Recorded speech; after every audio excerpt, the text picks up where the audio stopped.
Hello students, आज हम लोग यूजी सेम 2 के लिए इंटीग्रल कैलकुलस से क्वेश्चन सॉल्व करने वाले हैं। तो आइए,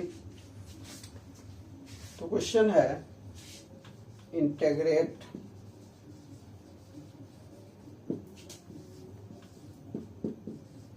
sin to the power 5x dx का इंटीग्रल। यह question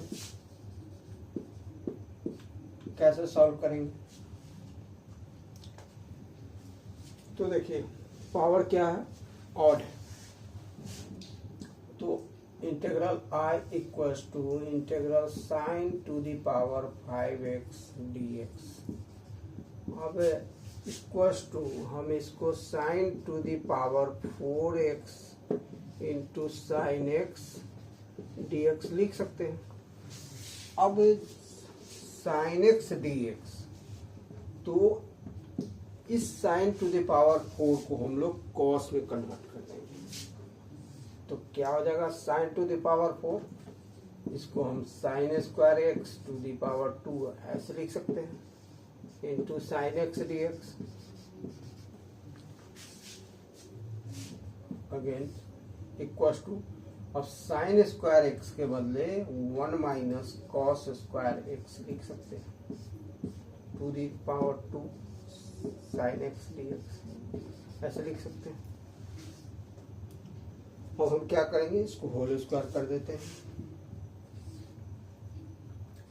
1 plus cos to the power 4x, cos to the power 4x, और minus 2 cos square x into sine x d x. अब ये रास्ता पर आया है। Let cos x equal to, ध्यान देंगे बारीकी से, कॉस एक्स को हम लोग सपोज कर लेंगे जेड, डिफरेंशिएट करेंगे तो minus sine x d x equal to होगा डी जेड। तो sine x d x equal to क्या हो जाएगा? हो जाएगा d z minus d z. And so integral I equals to क्या हो जाएगा? इसके बदले तो डीजेड रखने वाले, minus 1 plus z to the power 4 minus 2 z square d z equals to minus और 1 इंटू डी जेड। तो डी जेड का इंटीग्रल क्या हो जाएगा? जेड हो जाएगा। जेड टू द पावर 4, इसका इंटीग्रल क्या होगा? Z to the power 5/5 minus 2 z square. तो जेड स्क्वायर का क्या होगा? जेड क्यू/3 होगा, plus constant of integral c. और हम लोग क्या करेंगे? जेड के बदले कॉस एक्स सब्स्टिट्यूट कर देंगे। This implies I equals to minus, z के बदले हम लोग पुट करेंगे cos x plus cos to the power 5x/5 minus 2 cos cube x/3 plus constant of integration c।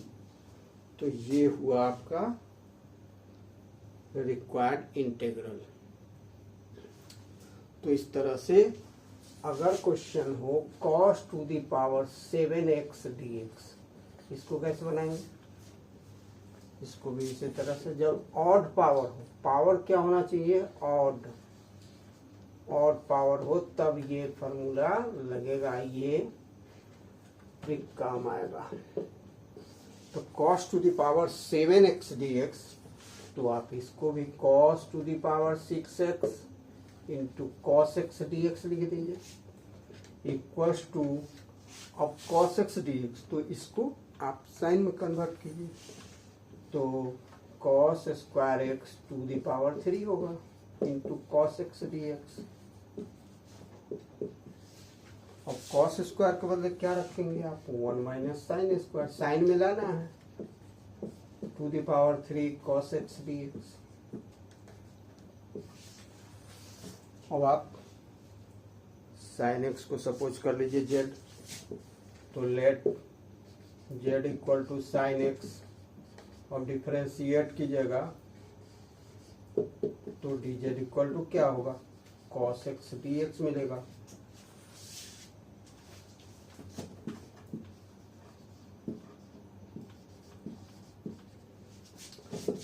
तो इंटीग्रल आई इक्वल टू क्या हो जाएगा, integral I equal to 1 minus sine के बदले हम z रखेंगे, z square to the power 3 और cos x dx के बदले dz, और a minus b whole cube, formula आप जानते हैं, इसको ब्रेक कर देंगे तो 1 minus z to the power 6 minus 3 z to the power 2 plus 3 into z to the power 4 dz, ऐसा हो जाएगा।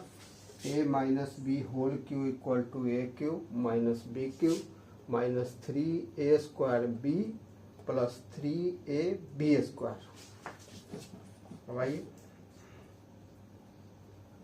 इसका इंटीग्रल क्या होगा, अब इंटीग्रेट कर देते हैं हम लोग, तो 1 का क्या होगा, z होगा, z 6 का क्या होगा, z to the power 7/7 minus 3z cube by 3 plus 3z to the power 5/5 और plus constant of integration c।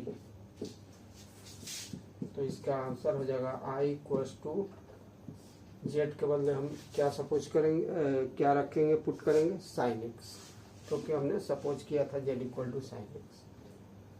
तो देखिए sine x minus sine to the power 7x/7 minus sine to the power 3x plus 3/5 sine to the power 5x plus constant of integration c। ये हुआ cos to the power 7x dx का integral.